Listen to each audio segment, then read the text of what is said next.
Donc, bonjour, bienvenue à l'Église Tourforte Canada. Je suis vraiment très heureux de vous accueillir. C'est vraiment un honneur pour moi de pouvoir vous apporter la parole de Dieu. Le Seigneur, cette semaine, a mis sur mon cœur le sujet la couronne incorruptible. Une couronne incorruptible. Je crois qu'on est appelé à aller vers le Seigneur qui va nous amener à poursuivre cette quête, à poursuivre ce prix que Dieu a pour nous. Hein? Qu'est-ce exactement que la couronne? Parce que la Bible nous parle de la couronne. Et je me suis dit, bon, je vais regarder c'est quoi exactement une couronne. Une couronne, souvent, c'est une insigne de la royauté. Souvent, que ce soit les gouvernements, les rois, exemple, là, ils ont des couronnes. On retrouve aussi des couronnes, ou plutôt des prix. Lorsque, exemple, là, on a le FIFA qui va commencer bientôt, qui a commencé, c'est un symbole d'honneur, de victoire. La Coupe Stanley, pour les Américains, le trophée officiel de la compétition, quand les joueurs de soccer ou de foot vont gagner la partie de foot, à la fin, ils remportent un trophée avec beaucoup d'argent. À ce qui paraît, les joueurs de foot, là, c'est eux qui sont les plus... ceux qui remportent le plus d'argent. À ce qui paraît, au niveau du sport et tout ça, là, bref, c'était une petite anecdote, là. Mais ce matin, j'ai pas envie de parler de m'allonger sur ce sujet du foot, mais plutôt de la couronne incorruptible qui nous est parlée dans la parole de Dieu. Le but ce matin, c'est qu'on puisse être conscient de cette couronne, que nous ayons les yeux pour discerner, pour voir dès maintenant ce prix glorieux. Par la foi, on est appelé à avoir cette foi en ce prix qui nous est destiné. On est appelé à avoir les yeux fixés sur ce résultat ultime dans la cité céleste. Alléluia. Hein? On est appelé à être focusé sur cette couronne incorruptible. Donc ce matin, j'aimerais ça lire avec vous un texte dans 1 Corinthiens 9, du verset 24 au verset 27.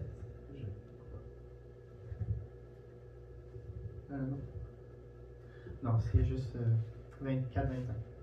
Dans ce cas. Non, c'est ça. 1 Corinthiens 9, 24, 25.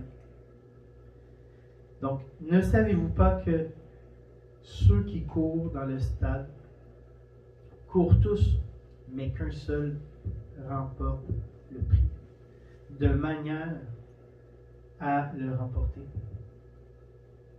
Tous ceux qui combattent s'imposent toute espèce d'abstinence et ils le font pour obtenir une couronne corruptible. Mais nous, faisons-le pour une couronne incorruptible. Pour une couronne incorruptible. On est appelé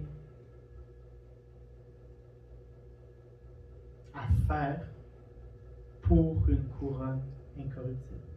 Notre prix, c'est la couronne incorruptible.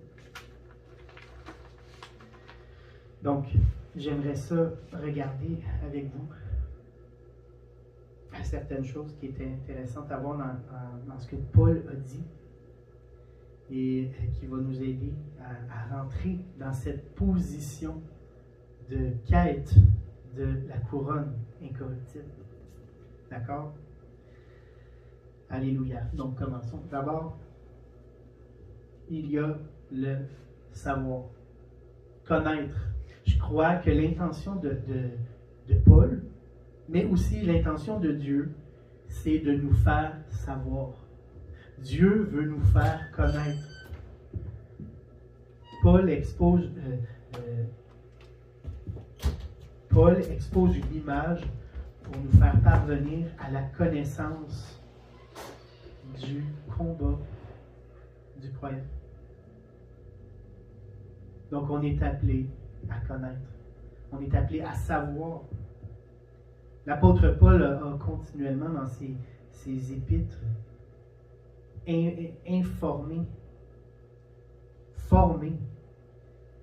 C'est pas pour rien que dans 1 Corinthiens 12:1, il dit « Je ne veux pas, frères, que vous soyez dans l'ignorance. » Hein? On est appelé à savoir, on est appelé à connaître. Dans Osée, chapitre 4, verset 6, il est écrit « Mon peuple est détruit parce qu'il lui manque la connaissance. » Je crois qu'il y a un ardent désir du cœur de Dieu que nous puissions savoir, que nous puissions connaître à propos du prix qui nous est réservé. Dieu nous prépare un prix pour nous qui, sur cette terre, nous nous battons pour le bon combat. Et on est appelé à être sensible à ce combat que Dieu nous appelle à nous battre. Dans chacune de nos vies, nous avons des choses que nous devons nous battre au nom de Jésus afin de pouvoir obtenir cette couronne. Nous devons être sensibles à cette volonté de Dieu pour notre vie, ce plan que Dieu a pour nous.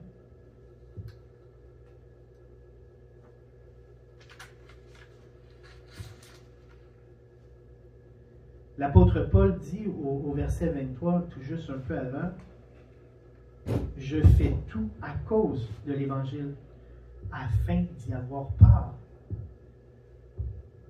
L'apôtre Paul était entièrement, complètement consacré à cette œuvre que le Seigneur l'avait appelé à faire pour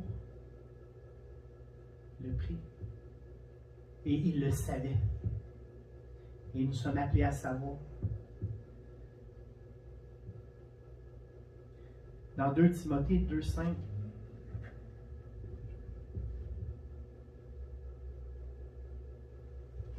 et l'athlète n'est pas couronné s'il n'a pas combattu, suivant les règles. La vérité, c'est que il est extrêmement important de savoir, de connaître. Et pour cela, nous devons le transmettre aussi. Celui qui reçoit doit transmettre. Doit transmettre, doit impacter ceux qui sont autour de nous de cette connaissance que Dieu nous fait connaître. L'Évangile, c'est... La vérité, c'est que l'Évangile, c'est...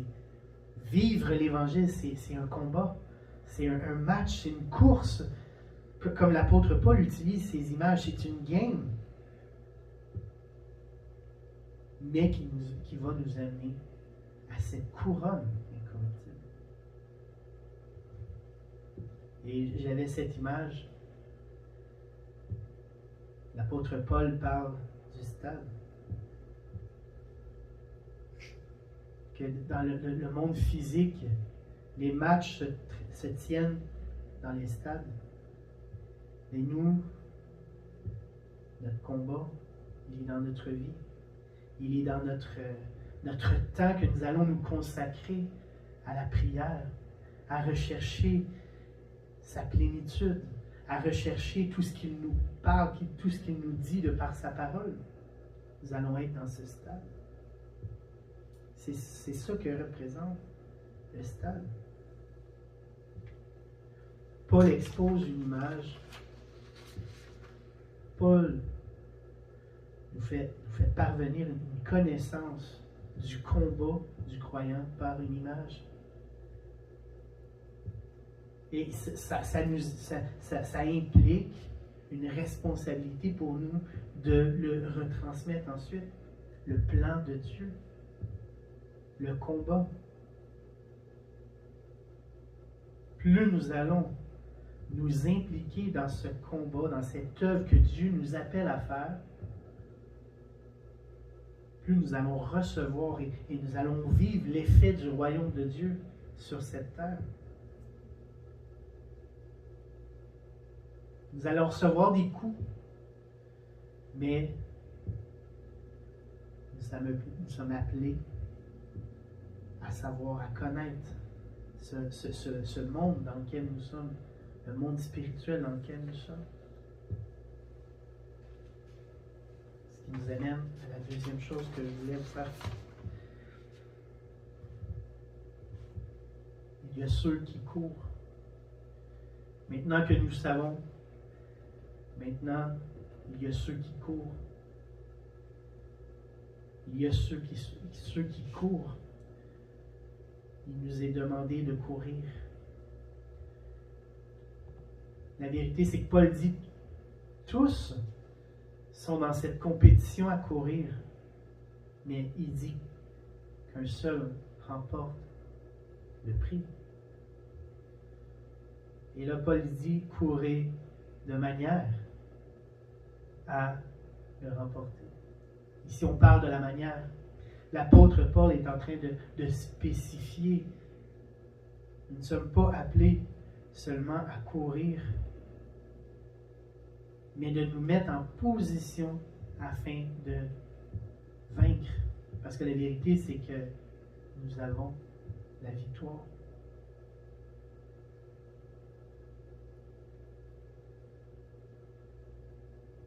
La vérité, c'est que c'est un peu comme de dire, il y a une différence entre aller à l'Église et être l'Église. Il y a un peu de dire être assis comme auditeur et être impliqué dans ce que ça implique de prêcher l'Évangile de Jésus-Christ.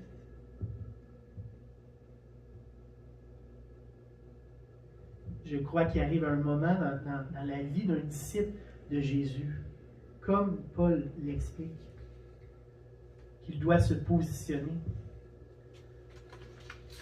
de manière. L'apôtre Paul parle de la manière, de la manière dont il doit combattre, la manière dont il doit courir, revêtir les armes que Dieu nous donne. Comme dans Éphésiens 6, verset 13. C'est pourquoi prenez toutes les armes de Dieu afin de pouvoir résister dans le mauvais jour et tenir ferme après avoir tout surmonté. Tenez donc ferme. Ayez à vos reins la vérité pour ceinture. Revêtez la cuirasse de la justice. Mettez pour chaussure à vos pieds le zèle que donne l'évangile de paix.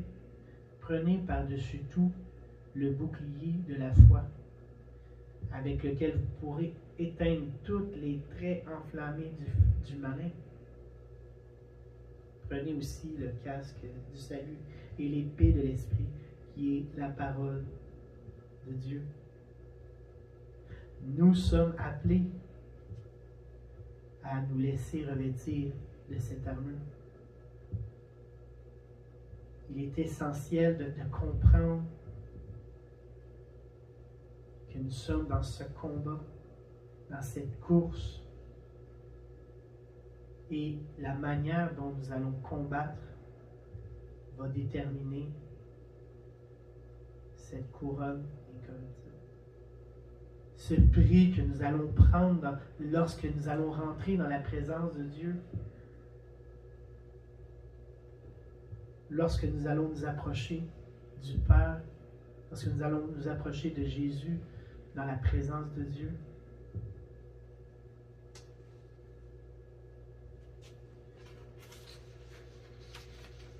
L'apôtre Paul enseigne dans 2 Timothée 2,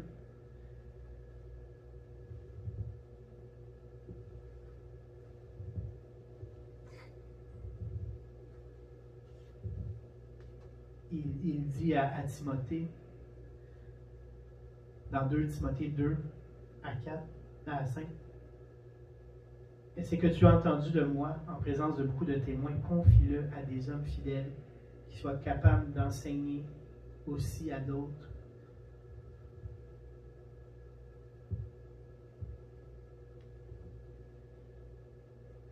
Souffre avec moi comme un bon soldat de Jésus-Christ. Il n'est pas de soldat qui s'embarrasse des affaires de la vie s'il veut plaire à celui qui l'a enrôlé. Et l'athlète n'est pas couronné s'il n'a pas combattu suivant les règles. Il y a deux choses ici que je veux dire à propos de cette manière que Paul nous indique à combattre.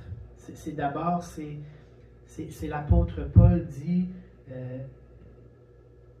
il y a un dépôt qui nous est remis de la part de Dieu et que ce dépôt, nous sommes appelés à le remettre. Nous sommes appelés à faire de cette même façon où ce que nous recevons et ensuite nous remettons à confie-le à des hommes fidèles, à des personnes qui sont attachées à la parole de Dieu. La vérité, c'est que le royaume de Dieu ne peut pas se faire seul.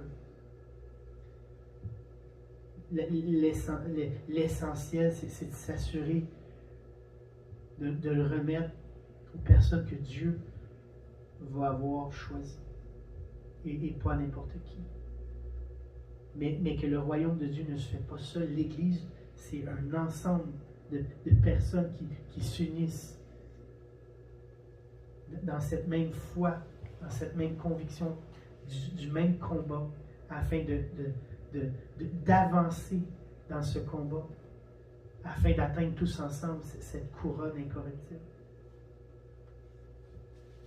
Ensuite, il y a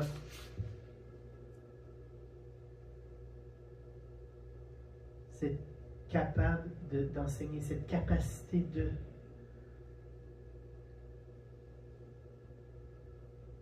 on ne peut pas remettre. Puis j'ai cette image-là qui m'est venue. C'est on peut pas. On ne remet pas quand on regarde une course à relais, il y a toujours une personne qui court, puis à un moment donné, rendu à un certain moment dans la course, elle va prendre le bâton, qui est appelé aussi le témoin, et il va le remettre à la personne, mais pas à n'importe quelle personne. C'est à la personne de son équipe. On est appelé à faire de même dans cette course. Pour atteindre cette couronne incorruptible, c'est de remettre ce bâton à notre coéquipier à nous parce que le danger, c'est de remettre le bâton, mais pas à la bonne personne. D'un coup que la personne que tu remets le bâton, s'en va pas dans la même direction. On est appelé à, comme l'apôtre Paul l'explique, à remettre ce bâton, ce flambeau, à nos coéquipiers qui vont dans la même direction. Et l'apôtre Paul dit, il n'est pas de soldat qui s'embarrasse des affaires de la vie. L'athlète n'est pas couronné s'il n'a pas combattu suivant les règles. Ça veut dire qu'on est appelé à s'entraîner pour ce combat à lequel Dieu nous appelle à combattre. Parce que la vérité, c'est qu'être disciple de Jésus, se convertir à Jésus, c'est gratuit. Mais être un disciple, ça a un prix. Ça a un prix de s'entraîner dans la parole de Dieu, dans les pratiques spirituelles, avec lui, avec Jésus, dans ce lieu secret, pour nous amener vers une direction commune, ensemble, pour s'assurer que cette course se dirige toute vers la même direction, afin de nous amener à la victoire. Le texte nous parle de la victoire. Faisons-le pour cette couronne incorruptible. Donc Paul parle de cette connaissance, cet appel à la connaissance. Paul parle de cet appel à courir, à transmettre, à confier, à être capable d'enseigner cette parole qui nous est donnée avec la victoire. Il y a une différence entre faire la course contre quelqu'un que tu sais que tu vas gagner. Comme par exemple, tu fais la course contre, exemple, un enfant de 5 ans versus faire la course contre quelqu'un que tu sais que tu vas perdre. Il y a une différence. La vérité, c'est qu'on doit s'imprégner dans notre cœur. Jésus a déjà vaincu. Jésus est mort sur la croix pour cette victoire, pour cette course que nous menons ici-bas sur la terre.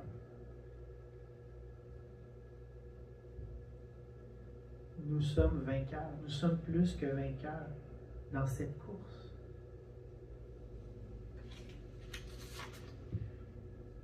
On voit dans Luc, chapitre 9, verset 1, Jésus ayant assemblé les 12, leur donna force et pouvoir sur tous les démons avec la puissance de guérir les malades, les maladies, et les envoya prêcher le royaume de Dieu et guérir les malades. Dans Matthieu 10, 9, puis ayant appelé ses 12 disciples, il leur donna le pouvoir de chasser les esprits impurs et de guérir toute maladie et toute infirmité. Luc 10, 1. Après cela, le Seigneur désigna encore 70 autres disciples. Il les envoya 2 par 2 devant lui dans toutes les villes et dans tous les lieux où lui-même devait aller. Et on voit un petit peu plus loin dans Luc 10, verset 9. Guérissez les malades qui s'y trouveront et dites-leur, le royaume de Dieu s'est approché de vous. Dans Marc 6, verset 7. Alors il appela les 12 et il commença à les envoyer 2 par 2 en leur donnant pouvoir sur les esprits impurs. Dans Marc 16, verset 17, voici les miracles qui accompagneront ceux qui auront cru. En mon nom, ils chasseront les démons, ils parleront de nouvelles langues, ils saisiront des serpents. S'ils boivent quelques breuvages mortels, il ne leur fera point de mal. Ils imposeront les mains aux malades et les malades seront guéris. La victoire. Dans ceux qui croient, voici ce qui va se manifester lorsqu'il y a cette foi victorieuse.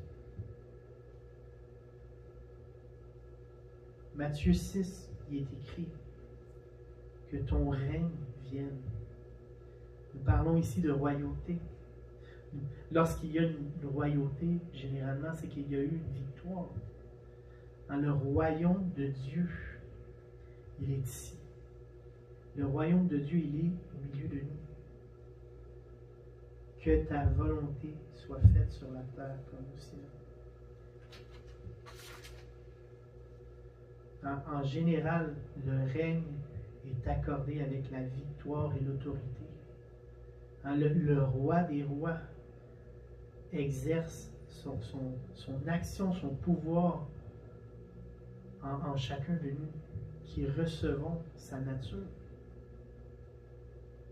L'apôtre Paul a dit dans Colossiens 2,15, il a dépouillé les dominations et les autorités et les a livrées publiquement en spectacle, en triomphant d'elles par la foi.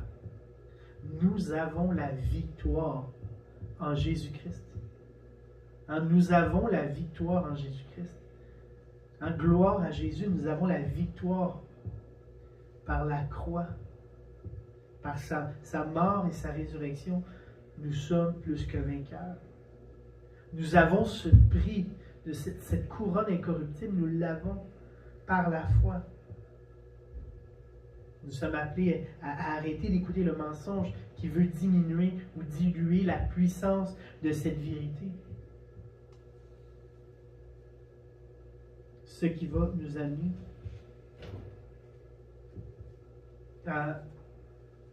pour une couronne incorruptible. Pour une couronne incorruptible. Pour terminer, on doit comprendre que le but ou l'objectif, c'est le prix, c'est Jésus-Christ lui-même.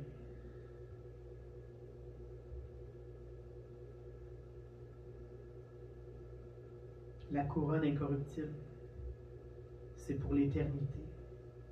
C'est dans l'éternité, mais les effets de la victoire sont immédiats. Nous pouvons, dès aujourd'hui, de par notre privilège d'être enfants de Dieu, expérimenter la royauté.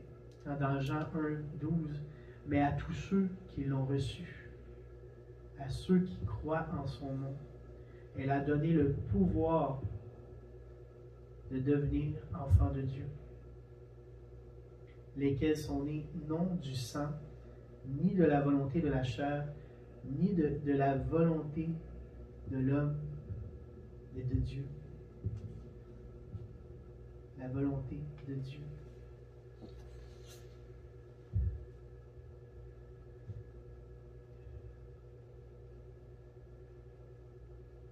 J'aimerais ça juste prier. Seigneur, ce matin, j'aimerais juste avoir le focus à la bonne place. Ma prière ce matin, c'est Seigneur, donne-moi de savoir. Donne-moi de savoir ta volonté. Donne-moi de connaître tes plans, Seigneur. Tes plans qui pointent vers ce prix, cette récompense, cette couronne incorruptible. Donne-moi de saisir l'urgence de combattre, de courir le bon combat.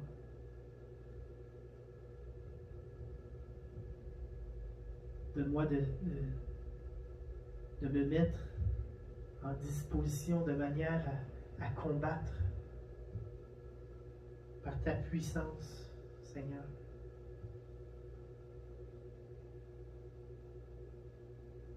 Merci de me souvenir de cette puissance qu'il y a dans ta mort et dans ta résurrection. Tu me donnes la victoire.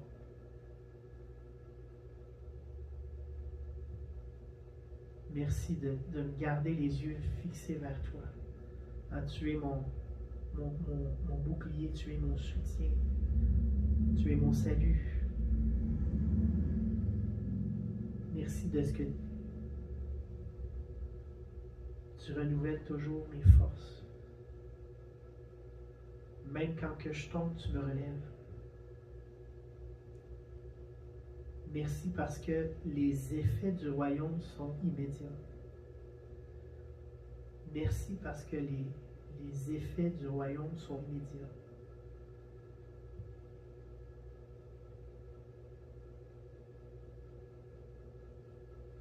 Et peut-être que tu es dans un moment dans ta vie présentement où c'est la peur, c'est la dépression, mais le Seigneur veut ce matin manifester la puissance du renouvellement, la puissance de la restauration. Il veut guérir cet état de dépression dans ta vie. Il veut manifester sa présence dans ta vie.